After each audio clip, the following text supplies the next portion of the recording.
안녕하십니까. 9월 2일자 주간시황입니다.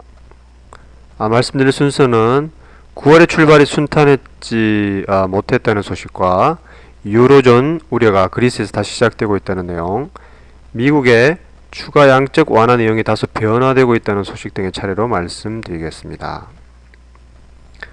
먼저 9월에도 미국 및 유럽의 경기지표가 양호하지 못한 모습을 보이면서 현재 경기 둔화가 되고 있는 건지 아니면 더블딥의 시작인지에 대한 논쟁이 다시 시작되는 모습입니다.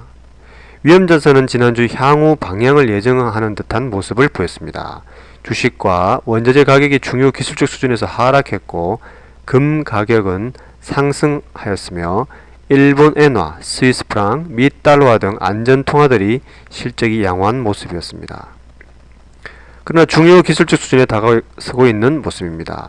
ERCHF는 지난 금요일 미 고용지표 발표 후 1.10을 테스트하는 모습이었습니다. USD-JPY는 노다 일본 수상이 추가 엔화 강세에 대해 경고하면서 76.00, 76.50 위를 힘겹게 지켜내는 모습입니다. US달러 지수는 일목균형표 구름대 하단이 위치한 74.76으로 상승하는 모습을 나타냈습니다. 다음은 유로존 우려가 그리스에서 다시 시작되고 있다는 내용입니다. 지난주 유로화는 G10 국가 통화에 대해 가장 약세를 보인 통화였습니다. 그리스가 7.5%의 재정적자 감축 목표를 경기 침체가 깊어지면서 이러한 목표를 달성하기 어려울 것으로 보이자 추가 자금 지원에 대한 난항이 예상될 것이라는 모습을 보였습니다. 그리스가 추가 지원을 받을 것으로 생각하지만 그렇다고 유로화가 시장의 지지를 받을 것이라고는 보지 않습니다. 왜냐하면 그리스가 아니더라도 유로화에 대한 매도 이유는 또 있을 것입니다. 그것이 뭐냐면 핵심 국가의 성장세 둔화와 다음에 변방 국가의 저성장, 이러한 것들이 재정적자 감축에 걸림돌이 되고 있습니다. 미국과 독일 국채 2년물 수익률 스프레드가 좁혀져 지난 1월 수준과 유사해졌습니다. 이러한 스프레드는 EOR USD가 1.3100, 50에서 거래되어야 함을 시사하는 내용입니다.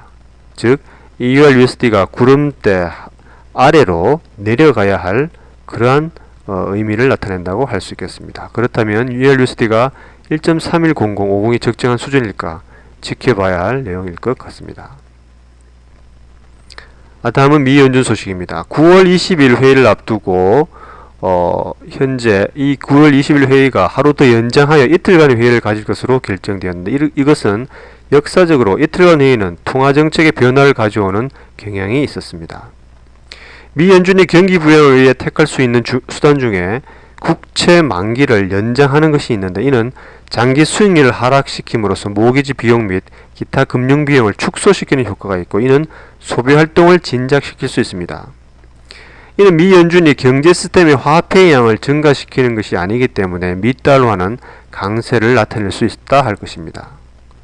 달러화 시장에 추가적으로 풀리지 않으면서 인플레이션 압력이 줄어들 것이기 때문에 이러한 요인에 의해서 금 가격이 2,000달러를 앞두고 있는 시점에서 주의를 기울여야 할 것으로 보입니다. 결국 미 연준 버냉키 회장이 9월 20일과 21일 정례회의를 앞두고 그 전에 있을 9월 8일 연설에서 버냉키 회장이 어떠한 내용을 말할 것인에 대해서 귀를 기울여야 할 것으로 보입니다. 다음주 주요 경기지표에 대해서 말씀드리겠습니다. 빨간색으로 표시된 부분들이 중요도가 높은 경기지표들인데 다음주에는 보시다시피 각국의 중앙은행 금리 결정 회의가 많은 한 주간입니다. 그러나 금리가 현상 유지될 가능성이 높을 것으로 보이기 때문에 큰 영향은 없을 것으로 보입니다. 다만 미동부 기준으로 수요일에 있을 베이지북 발표에서 미 연준의 시각을 읽을 수 있다는 점 등을 그레시 유의하시기 바랍니다. 이상으로 이번 주 주간 시황을 마치겠습니다. 감사합니다.